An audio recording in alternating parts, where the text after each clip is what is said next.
Boots and his brothers. Once upon a time there was a man who had 3 sons called Peter, Paul, and Boots.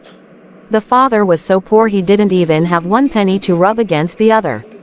So one day he told his sons they must go out into the world, for at home there was nothing to look forward to but starving to death. Now, the land was ruled by a king whose palace stood on top of a high hill. A great oak tree had sprung up against the king's windows, and this oak tree was so wide and so tall that it blocked all the sunlight, and so no light could come in through the palace windows. The king declared he would give a fortune to anyone who could chop down the oak, but no one could do it, for as soon as 1 chip of the oak's trunk flew off, 2 more grew back in its stead. Also, the king said he would give both money and treasures to whoever could dig a well in his palace yard. Because the king's palace was on top of a high hill, and because the hill was made of solid rock, no well water could come up through the rock.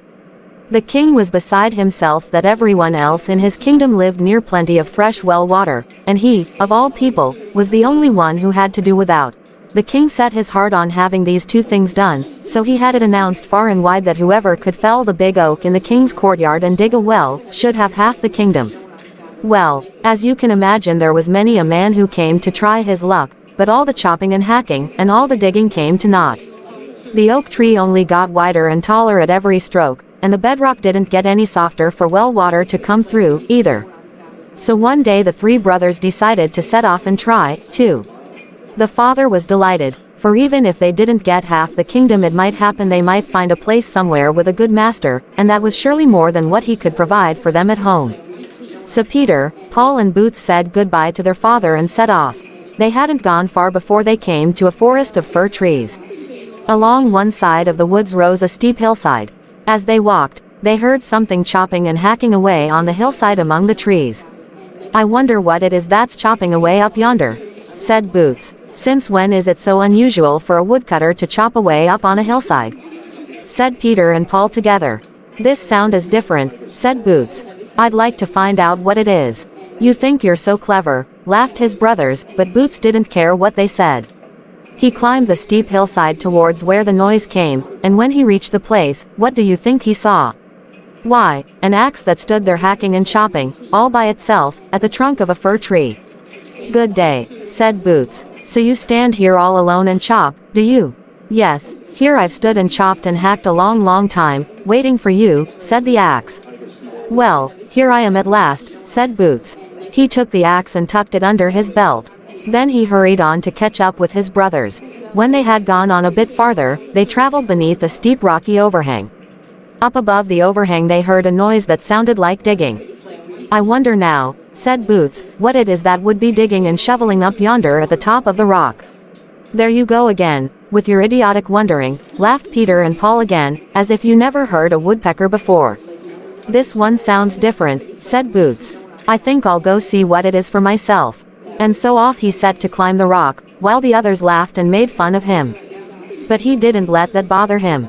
Up he climbed, and when he got near the top, what do you think he saw? Why, a shovel that stood there digging all by itself. "Good day," said Boots. "So you stand here all alone, and dig and shovel?" "Yes, that's what I do," said the shovel, "and that's what I've done this many a long day, waiting for you." "Well, here I am," said Boots again. He took the shovel and, slinging it over his shoulder, hurried to catch up with his brothers. So they went on again a good bit, till they came to a brook. They were all thirsty, the 3 of them, after their long walk, and so they lay down beside the brook to have a drink. "I wonder where all this water comes from," said Boots. "We wonder if you're right in the head," jeered Peter and Paul in one breath. "If you're not mad already, you'll go mad soon. Where the brook comes from, indeed.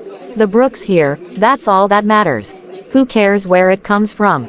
Still, I've a fancy to see where this brook comes from, just the same," said Boots. So away he went.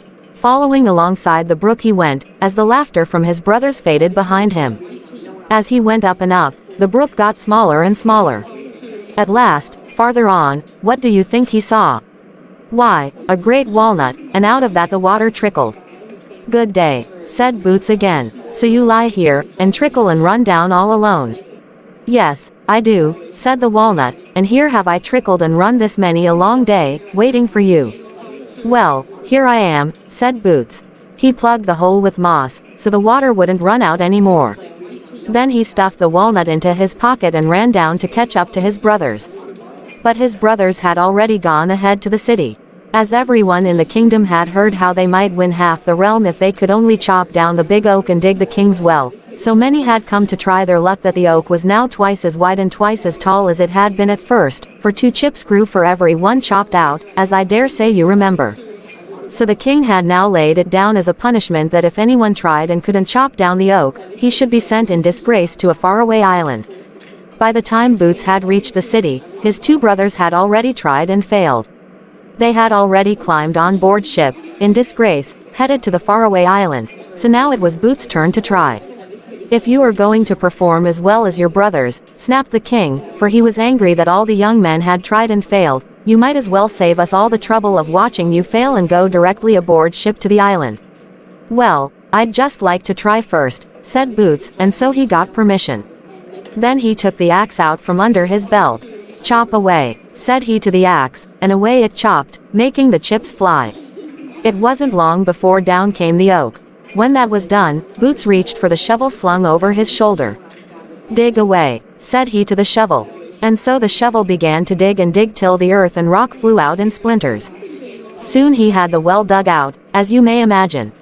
When he got the well as big and deep as he chose, Boots took out his walnut and laid it in one corner of the well.